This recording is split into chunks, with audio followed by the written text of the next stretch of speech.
அன்பான தோழர்களே, உலகத்துல நிறைய மணி இருந்தா நம்ம எல்லாம் நினைச்சுக்கிறோம் நம்ம ரொம்ப ஆசீர்வதிக்கப்பட்டவங்க. அது ஒரு வகையான ஆசீர்வாதம்.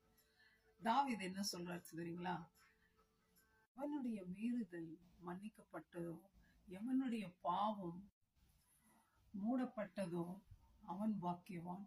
அவன் தான் ரொம்ப பிளஸட்ன்றார். இன்னைக்கு நிறைய பேருடைய பாவம் மூடப்படாம, கழுவப்படாம அப்படியே இருக்கு. ஏன் அப்படியே இருக்கு? அதனால நிறைய பேர் ஜனங்க சமாதானம் இல்லை. தன்னுடைய வாழ்க்கையை அவங்களே சூசைட் பண்ணிக்கிறாங்க. டிப்ரெஷன், கிரிமினல் ஆக்டிவிட்டி இதெல்லாம் நடந்துட்டு இருக்கு. எவனுடைய அக்கிரமத்தை கர்த்தர் எண்ணாது இருக்கிறாரோ அவன் பாக்கியவான். நம்முடைய அக்கிரமத்தை 1, 2, 3, 4, 5ன்னு ஆண்டவர் என்றது இல்லைங்க. அவர் சொல்றாரு, நான் முதுகு பின்னாடி போட்டேன்ப்பா, கடல் ஆழத்துல போட்டேன், நினையாது இருக்கிறேன்னு சொல்றாரு. ஆனா நம்ம பக்கத்து வீடு, தெருவில் இருக்கிறவங்க, நம்ம ஃப்ரெண்ட்ஸ் ஒவ்வொரு நாளும் நம்முடைய அக்கிரமத்தை சொல்லி பார்த்து சொல்லி சொல்லி நம்மள என்ன பண்ணுவாங்க? குத்துவாங்க. ஆண்டவர் சொல்றாரு, உங்களுடைய பாவம் சிவேர் என்று இருந்தாலும் பஞ்சை போல வெண்மையாக்குவேன்னு சொல்றாரு. பாவத்தை அடக்கி வச்சாலும் தாவீது அடக்கி வச்சதுனால அவர் எலும்பெல்லாம் உலர்ந்து போயிடுச்சான். கர்த்தருடைய கை அவர் மேல பாரமா இருந்துச்சான். சமாதானம் இல்ல, நிம்மதி இல்ல. தாவீது சொல்றாரு, நான் என் அக்கிரமத்தை மறைக்காம தேவனுக்கு முன்பாக அறிக்கையிடுவேன். மனுஷருக்கு முன்னாடி இல்ல, மேல போய் மெத்த மேல கத்துறது இல்ல, ஆண்டவருக்கு முன்னாடி அறிக்கையிட்டு. ஏன் அறிக்கையிடணும்னா, மனம் திரும்புங்கள், பரலோக ராஜ்யம் சமீபத்திருக்கிறது ஆண்டவர் சொல்றாரு.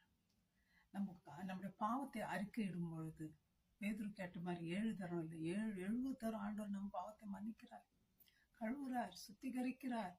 அவர் நமக்காக மறித்த அந்த ரத்தத்தினால, சுத்தமான ரத்தத்தினால. ஏன் ஆண்டவர் நம்முடைய பாவத்தை மன்னித்து மறக்கிறார் தெரியுங்களா? ஏன் செய்யணும் அப்படி? ரொம்ப லவ்வுங்க நம்ம மேல. ஆண்டவர் நம்ம ரொம்ப நேசிட்டார். அன்பு சகலத்தையும் மூடும், சகலத்தையும் தாங்கும், சகலத்தையும் சகிக்கும். அன்பு நம்ம செய்யற தப்பெல்லாம் நோட்டு வச்சு எழுதி காமிக்காது, பின்னாடி சொல்லாது, புறங்கூறாது. அதுதாங்க இயேசுநாதர் பண்ணார்.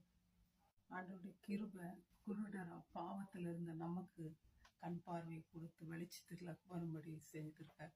திருப்பி திருப்பி நம்ம அந்த கூட்டுத்தனத்துக்கே போறோம். ஆண்டவர் மன்னிக்கிறது ஒரு பாவம் இல்ல, 2 பாவம் இல்ல, 3 பாவம் இல்லைங்க, அநேக பாவங்கள், எண்ணில் அடங்காத பாவங்களை நமக்கு மன்னிச்சிருக்கார். வாங்க நம்ம அவரிடத்துல போவோம், மன்னிப்பு கேட்போம், ஆண்டவர்கிட்ட கதறி அழுவோம், பாவத்திலிருந்து விடுதலை போடுவோம். ஆசீர்வாதமா இருக்கும். அது தாங்க பெரிய ஆசீர்வாதம் பணத்தை விட. May God bless you, my friends.